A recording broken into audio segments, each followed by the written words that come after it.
são cobradas, tá?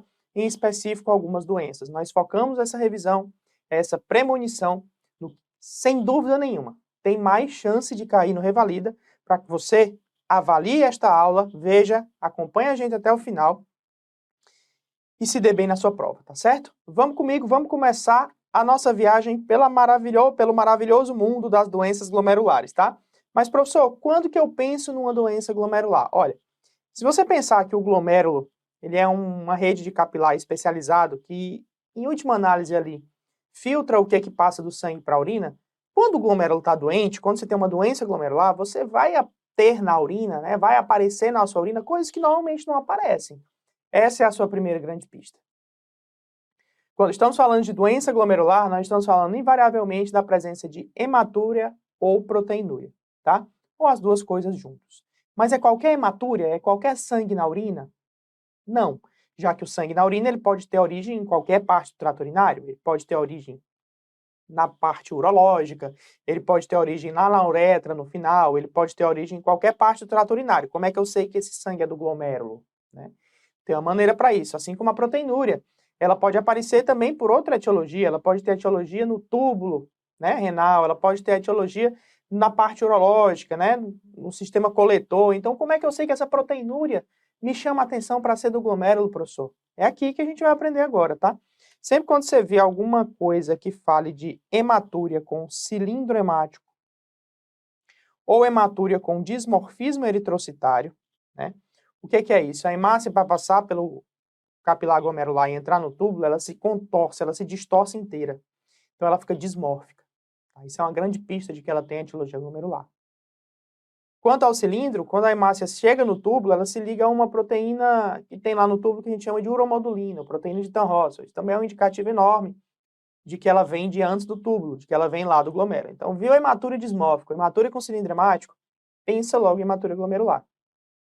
Mas se tiver um caso que também tem hematúria junto com proteinúria, principalmente quando a proteinúria for um pouco maior, né? Maior do que 1 grama, uma proteinúria significativa, aí você também tem que suspeitar de uma doença glomerular, tá? Aqui na imagem você vê as hemácias normais e os acantócitos, que são representação de dismorfismo eritrocitário. E aqui um cilindro hemático, tá? São várias hemácias que se juntam na forma dessa proteína uromodulina. E quando a gente fala de proteinúria, bom, a proteinúria que é glomerular, sem dúvida nenhuma, patognomônica é a proteinúria nefrótica, tá? É a proteinúria nefrótica, que nós conseguimos encontrar lá através da proteinúria de 24 horas, acima de 3,5 gramas por dia no adulto, né? Ou 50 miligramas por quilo por dia na criança. A gente diz que aquela proteinúria nefrótica, esse é o padrão Moro, né? Botar o paciente para coletar a urina de 24 horas e avaliar a quantidade de proteína. Mas existem outras pistas que você pode ter proteinúria nefrótica também. Por exemplo, uma fita reagente de urina, um dipstick, se ele te dá que uma urina tem 3 cruzes ou mais de proteína, isso é muita proteína. Ou uma relação proteína-creatinina em amostra isolada de urina, se for acima de 3,5 no adulto, acima de 2 na criança, você já acende o alerta para aquilo ser nefrótico, tá?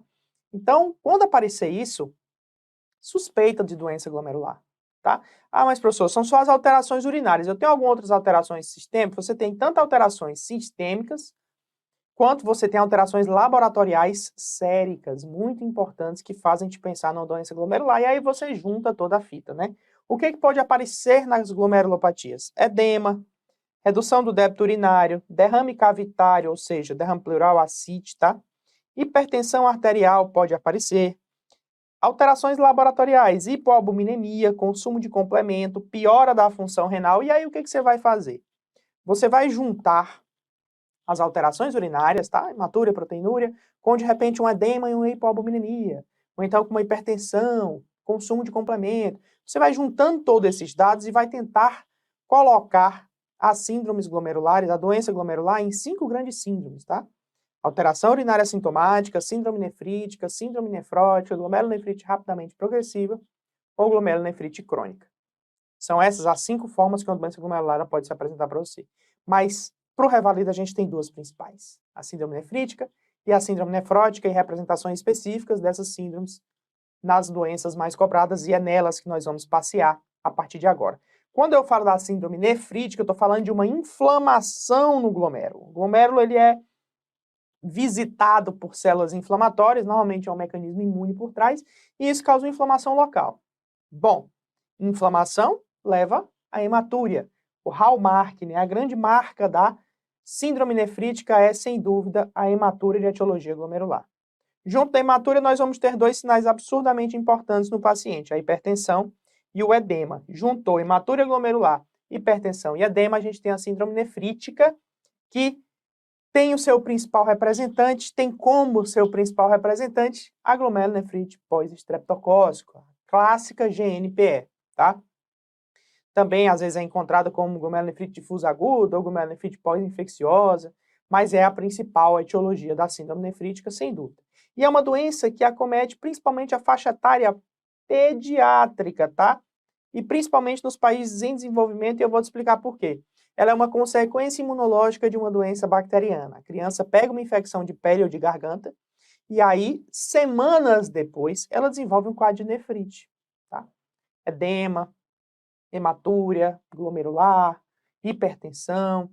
E onde que nós encontramos essas bactérias, né? São os streptococcus beta-hemolíticos do grupo A de Lanfield, que são principalmente encontrados, são endêmicos aí nas regiões em desenvolvimento, né? Principalmente os que causam as infecções de vias aéreas, porque são bactérias que convivem em lugares de grande aglomeração, de condições sanitárias inferiores. Então, quando a gente fala que ela é endêmica, né, em países em desenvolvimento, que ela é encontrada principalmente em países em desenvolvimento, é por isso, né, essa justificativa epidemiológica. Mas é uma doença de curso clínico previsível. A criança, ela adoece, normalmente está tudo certo e depois ela evolui com a melhora completa dos sintomas, tá? Ela não tem um tratamento específico, é uma alteração imunológica transitória. Vem, faz o que tem que fazer, vai embora e normalmente o prognóstico é bom. Quando eu falo em prognóstico em doença glomerular, pessoal, eu falo assim, o prognóstico dessa doença glomerular é bom, o prognóstico dessa doença glomerular é ruim. O principal parâmetro que a gente usa para avaliar prognóstico em doença glomerular é a evolução para doença renal crônica. Então, se o paciente evolui mais facilmente para a doença renal crônica, a gente diz que é uma glomerulopatia de mau prognóstico. No caso da GNPE, é uma glomerulopatia de bom prognóstico, porque a taxa de evolução para a doença renal crônica é muito baixa, tá? Então, quais são os sintomas, né? Já que é uma doença de curso clínico previsível. Subitamente, você vai perceber isso nas questões, normalmente é uma coisa súbita, há o surgimento de hipertensão, que dura 2 a 4 semanas, redução do débito urinário, principalmente na primeira semana, hematúria de etiologia glomerular. Essa hematúria, ela vem macroscopicamente, ou seja, é descrita uma urina escura, uma urina cor de Coca-Cola, uma urina avermelhada na questão, tá? Essa hematúria macroscópica, ela some rápido, tá? Mas no exame de urina, a hematúria microscópica, ela ainda demora, ela pode ficar até 1 ano, tá? Sem que isso diga nada sobre prognóstico. A função renal se altera, mas tipicamente volta ao normal dentro do primeiro mês, e aqui está o principal ponto desta doença, tá? É uma doença que cursa com ativação transitória da via alternativa do complemento. O que é isso, professor? Pelo amor de Deus, tem consumo da fração C3 do complemento, e somente da fração C3. Essa é uma informação diagnóstica que eu dou para vocês. Criança com síndrome nefrítica e C3 consumido para e vai atrás de uma glomerulonefrite pós-estreptocócica. Provavelmente você está diante de uma. Tá certo? É muito importante. E é importante você saber também que esse consumo de complemento ele é autolimitado. Com mais ou menos 8 semanas, 4 a 8, no máximo 8, o complemento volta ao normal. E se ele não voltar ao normal, aí que você abre o leque de diagnósticos diferenciais. Tá certo? Então, o diagnóstico, como é uma doença de curso clínico previsível, sem tratamento específico e de bom prognóstico renal, bom, o diagnóstico, ele não precisa ser necessariamente invasivo em um primeiro momento. Você não precisa biopsiar a criança. Ele é pautado em um tripé. Que tripé é esse, né? Quadro clínico laboratorial compatível, ou seja, uma criança com síndrome nefrite e consumo de C3. Isso aqui já é diagnóstico. E aí você tem um timing adequado, né? Normalmente, quando a gente está falando de infecção de via aérea, faringoamidalite, ela ocorre 2 semanas antes. Quando eu falo de infecções de pele, impetigo, né? Elas ocorrem 3 semanas antes, tá? Então, a criança tem infecção, se for de faringoamidalite, daqui a 2 semanas ela desenvolve a nefrite. for de pele, 3 semanas. Então, quando você encontra um quadro clínico laboratorial compatível, um timing adequado, ou seja, a criança no relato ali, ela teve alguma infecçãozinha de garganta ou de pele nessas últimas semanas. Existe uma maneira de você reforçar ainda mais esse diagnóstico, que é avaliando laboratorialmente o contato com o estreptococo. Existem alguns anticorpos contra antígenos estreptococos que podem estar positivos, como no caso da antistreptolizina O, a famosa ASLO, né? Anti-DNase B são os principais. Então, quando você pinta esse quadro clínico laboratorial, junta com essa história, numa criança, você está com uma GNPE, você não precisa fazer biópsia. Ah, professor, então eu nunca preciso fazer biópsia. Para o diagnóstico, quando a doença está completamente na sua cara, você não precisa mesmo não. Agora, se você desconfiar numa criança com síndrome nefrítica, que aquilo pode não ser GNPE, aí você tem que biopsiar. E quando é que isso acontece? Né? Quando o negócio sair do caminho que a gente viu até agora, ou seja, se o paciente piorar a função renal, mas por muito tempo, né, se apresentar com uma lesão renal aguda bastante grave, opa, isso não é típico de GNPE. Vamos biopsiar que não deve ser. Consumiu C3 por mais de 8 semanas, tá estranho. Não tá melhorando a função renal. A pressão arterial, ela persiste ali por mais de 4 semanas. Ou então, a criança tem um sinal de uma doença sistêmica. Às vezes ela tá com a síndrome nefrítica, mas ela tem artralgia, alopécia, rasgo cutâneo, né? Outras, por exemplo, aí no caso você tem que suspeitar de um quadro de lúpus, por exemplo. Então, quando aparecem outros sinais sistêmicos que não são tão comuns ali na GNPE, quando sai do escopo a gente biopsia. Tá certo? O tratamento é um tratamento de suporte, você não vai dar imunossupressão, até porque é um quadro autolimitado. O grande problema da GNPE é a hipervolemia. A criança fica inchada, hipertensa por conta do inchaço, reduz o débito urinário. Então você tem que trazer o paciente da hipervolemia para a euvolemia. E você faz isso com duas principais orientações: restrição hidrossalina e uma conduta medicamentosa, que são os diuréticos. Quando eu falo de diurético para tratar a hipervolemia, eu falo de diurético de alça, furosemida. Tá certo? Lembrar aqui, a GNPE é uma complicação não supurativa de infecção estreptocócica, né? Como, por exemplo, a febre reumática, né? Vocês estudam na cardiologia. Pois é. Só que qual é a grande questão aqui? Diferente da febre reumática, quando você trata o episódio infeccioso aqui da GNPE, isso não tem interferência nenhuma na gravidade e não tem interferência nenhuma no desenvolvimento da complicação, né? Lá a gente sabe que se tratar, a chance de evoluir para febre reumática diminui. Aqui não, a GNPE não. Não tem essa relação, a gente não tem evidência inequívoca disso, tá? Isso é muito importante porque isso cai na prova. Ah, professor, e como é que isso é cobrado? Vamos lá. Um pai vai à consulta na UBS dizendo que seu filho começou subitamente a inchar o olho. Pessoal, edema periorbitário é muito sugestivo de alteração renal, tá? Quando você encontrar no enunciado de uma questão que tem alguém inchando um olho aí, os dois olhos e tudo, edema facial, edema periorbital, pensa com carinho que isso pode ser alguma alteração renal. E aí foi em outra UBS, olha isso aqui, 2 semanas antes, quando foi feito o diagnóstico de faringoamidalite e prescrito penicilina. Então, 2 semanas antes da criança inchar, ela teve uma doença de garganta. E aí, o que aconteceu?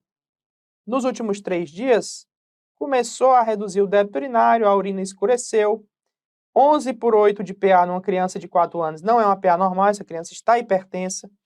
Então, nós temos aqui uma criança que há 2 semanas teve um quadro de uma faringoamidalite e agora está evoluindo com inchaço, urina escura.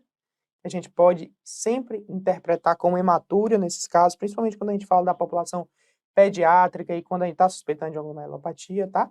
E aí ele te pede qual dado laboratorial mais crucial para você dar o diagnóstico. Ora, qual é? A gente já comentou.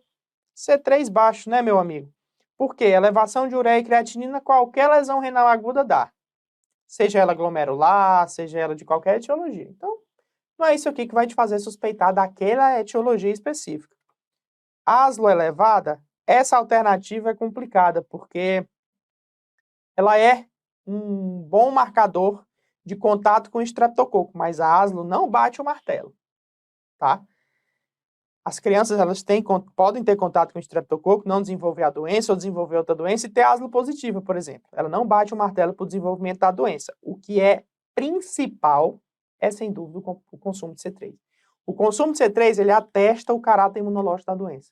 Ele atesta que houve uma ativação transitória da via alternativa, ele atesta que a criança está com a GNPE. Tá bom? Proteinúria de 24 horas acima de 50? Não. Eu estou falando de síndrome nefrítica. Não estou falando de síndrome nefrótica, que é a grande característica é a proteinúria em níveis nefróticos. E urinálise evidenciando hematúria, leucostura e proteinúria, bom, essa urinálise aí ela vai estar presente, mas não quer dizer que é GNPE, quer dizer que tem alguma doença glomerular. Se você tem hematúria, proteinúria, você tem alguma doença glomerular sim. Mas que é GNPE, não, tá? Então, a importância do C3, só para vocês entenderem, né? Homem de 22 anos, olha isso aqui, olha essa faixa etária. Desenvolveu escoriações de pele que infectaram. E aí, uma semana após o aparecimento da lesão de pele, passou a ter cefaleia, inchou o olho, urina escura, cor de Coca-Cola, olha isso. Isso é hematúria macroscópica, pessoal. O volume urinário diminuiu e aí ele passou em consulta, ó, 150 por 110 de pressão. E aí, o que aconteceu com essa criatura? Infecção de pele e depois inchou e hematúria. Isso é clássico de glomerulonefrite pós-estreptocócica. Ah, professor, o senhor falou que era uma doença de criança. Cuidado, cuidado. É mais comum e mais prevalente, sem dúvida alguma, na população pediátrica. Mas não é impossível, claro que não, como nada, de acontecer no adulto. Tá? E aí ele te pergunta, qual é o achado do sedimento urinário característico do processo que acomete o paciente? E aí? Pigmento hemático, cilindro hemático, proteinúria, célula epitelial, hemácias bem conservadas. E aí, o que você acha? Se você tem uma síndrome nefrítica com a GNPE, na urina você tem o quê? Você tem qual é a grande marca dela? Hematúria glomerular. E hematúria glomerular, ela é dismórfica. Então, nós vamos ter que encontrar pigmentos hemáticos, pode até encontrar, mas não é específico de hematúria glomerular. Cilindro hemático é. A gente combinou lá no começo que cilindro hemático é uma característica importante da hematúria glomerular. Proteinúria em 4 cruzes, não, isso é comum na síndrome nefrótica, tá? Então não cai nessa. Células epiteliais também não. Cometimento tubular aí. Hemácias bem conservadas? Não, bem conservadas não. A hematúria glomerular ela é uma hematúria dismórfica. Então, a melhor alternativa para essa questão, sem dúvida, é a letra B. E aí a gente traz uma discursiva para vocês também. Olha isso. Escolar de 7 anos, atendido no UPA, que há um dia inchaço nos olhos e urinou pouco, tá? Com a urina escura. Há 15 dias a menina se queixou de dor na garganta, dificuldade para engolir o alimento, febre, foi manejado com medicação sintomática. E aí você veja, hipertensão e edema. Então, o que aconteceu mais uma vez aqui? Semanas antes, a criança teve um quadro de garganta. E agora, a criança evolui com hipertensão, edema e urina escura e hematúria. Então, hipertensão, edema e hematúria. Depois de um quadro de garganta, pessoal, é GNPE. E ele te pergunta, qual a principal hipótese diagnóstica? Principal hipótese diagnóstica é nefrite pós-estreptococco. Nós temos uma síndrome nefrítica numa criança precedida por uma infecção bacteriana, tá? Exames laboratoriais podem estar alterados nesse caso? Alguns, né? O exame de urina com certeza vai estar alterado, o complemento vai estar consumido, ela pode ter aslo positivo, lembra que aqui tem imagem para várias respostas, tá? Então é importante você entender toda a figura para responder corretamente. Orientações a serem feitas e que medicamentos devem ser utilizados para essa pré-escolar. Orientações principais orientações, restrição hídrica e restrição de sal. Reduzir o consumo de sal e água. Por quê? Porque a criança está inchada, está hipervolêmica. Faz parte do manejo do tratamento a parte não medicamentosa, não farmacológica. Tá? E que remédio que você vai dar? Furosemida, diurético de alça. Tá certo? Evolução esperada desse quadro para casos não complicados. Para casos não complicados, que são a imensa maioria, mais de 90% dos casos, recuperação completa da função renal, resolução da hematúria, e a doença vai embora como se ela não tivesse vindo. Tá certo? Olha que condição importante, que cai com uma certa frequência na tua prova, tá? Do Revalida. E nós vamos falar agora sobre o outro polo das doenças glomerulares, o polo nefrótico. Aqui na síndrome nefrótica, o problema é outro. Você tem uma alteração na barreira de filtração do glomérulo que faz com que perca muita proteína para a urina. Muita mesmo. E muita proteína na urina leva a albuminemia. Hipoalbuminemia leva a edema. Então, proteinúria nefrótica, hipoalbuminemia e edema são a marca da síndrome nefrótica, tá? Nós temos algumas etiologias principais, dentre elas a doença por lesão mínima, mas antes disso, eu queria comentar para vocês que qualquer paciente nefrótico, independente da doença de base, vai ter algumas complicações inerentes da condição, como, por exemplo, dislipidemia. A gente sabe que existe uma produção exagerada de lipoproteínas no paciente nefrótico, né? Ele perde alguns componentes urinários importantes. Então, nós temos dislipidemia de padrão misto na síndrome nefrótica, ou seja, LDL aumentado com HDL reduzido, triglicerídeo aumentado. É um perfil bem heterogênico, né? Bem propenso a causas cardiovasculares, né? Trombofilia adquirida, ou seja, o paciente nefrótico ele é um paciente que trombosa, ele trombosa tanto arterial quanto venoso. Você tem perda urinária de fatores anticoagulantes, você tem aumento da síntese hepática de fatores procoagulantes. Isso leva o paciente a um ambiente trombogênico, tá? Infecções por quê? Você perde na urina, por exemplo, imunoglobulinas. Perde fatores de opsonização de macrófago, perde zinco e transferrina, que são substâncias importantes também na função das células de defesa. Então, o paciente nefrótico, ele infecta mais de maneira geral, trombosa mais de maneira geral, e é mais lipidêmico, além de ser inchado, né, de ter um edema importante, que também é muito mórbido. Então, dando uma paginada geral no que pode acometer esse paciente, a gente vai falar da principal causa de síndrome nefrótica da tua prova, que é a doença de lesão mínima, que perceba, também é uma doença com uma prevalência muito alta na população pediátrica, e é por isso que eu te falo a importância da nefrologia nas provas. A nefrologia ela vai estar na prova de clínica médica, a nefrologia vai estar na prova de gineco-obstetrícia, a nefrologia vai estar na prova de pediatria, a nefrologia pode estar na prova de cirurgia geral, quando a gente fala de cálculo. Então, em todo lugar tem questão de nefrologia. Voltando para a doença de lesão mínima, a principal causa de síndrome nefrótica em crianças de 1 a 10 anos. Normalmente incide nos 2 a 3, tá? E por que é doença de lesão mínima? Porque por muito tempo as crianças com síndrome nefrótica pura, elas foram biopsiadas e ninguém encontrava nada. Você fazia a biópsia, olhava no microscópio e estava tudo normal. Uai, mas de onde é que vem essa doença, né? Essa doença vem com o advento da microscopia eletrônica, né? A gente conseguiu observar as estruturas glomerulares num nível de aumento ultra grande, né? A gente percebeu várias alterações nos processos podocitários, nas regiões que ancoram a membrana basal glomerular. Isso aí é o que causa a doença. Na microscopia óptica, que é a análise básica no microscópio de luz ali, você provavelmente não vai detectar nada. Agora, na eletrônica tem muita alteração, sim. Por isso que chama, historicamente, de doença de lesão mínima, tá? E ela tem uma característica muito importante, que ela tem uma excelente resposta aos corticoides. Uma resposta que é superior a 90% nas crianças e superior a 80% nos adultos. Então, como a GNP, ela é uma glomerulopatia de bom prognóstico. O quadro clínico, só para você até pensar numa diferenciação da criança que incha, né? A criança que incha o olhinho, a gente tem que pensar que ela tem alguma doença renal.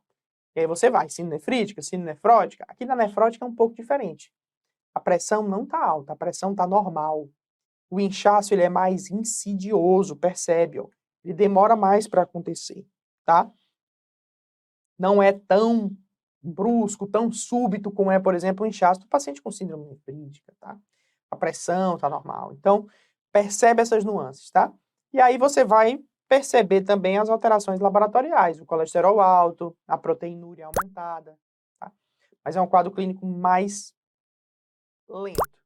E veja que, assim como na GNPE, aqui a doença de lesão mínima, nós temos uma doença que é característica da infância, que tem uma maneira de apresentação muito única e que tem uma excelente resposta a uma doença que a gente a um tratamento que a gente faz em imunoterapia.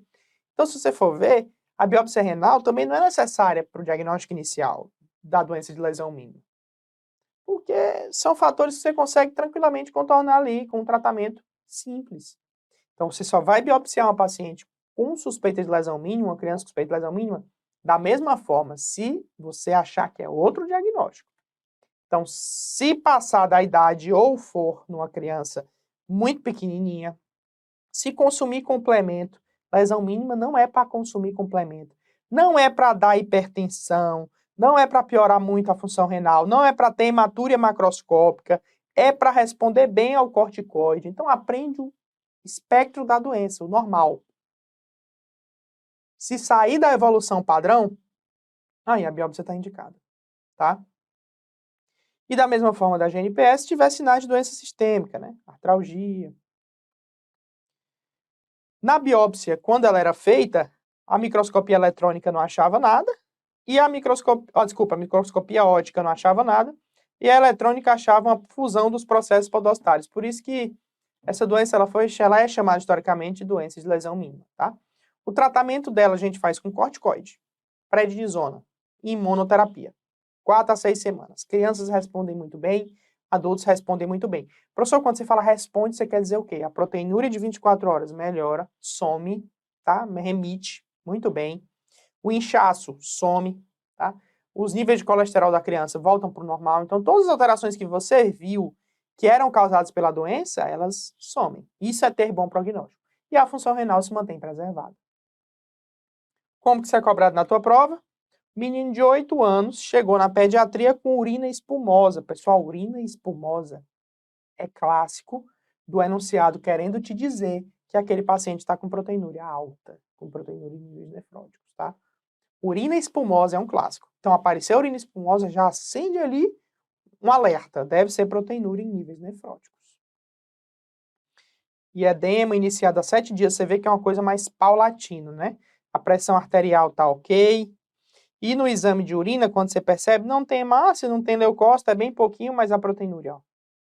E aí, quando você tem uma criança com uma proteinúria dessa, você tem que pensar em síndrome nefrótica por doença lesão mínima. Ele te pergunta qual o tratamento para doença de base. Não tem 2, né? É um só, corticoide.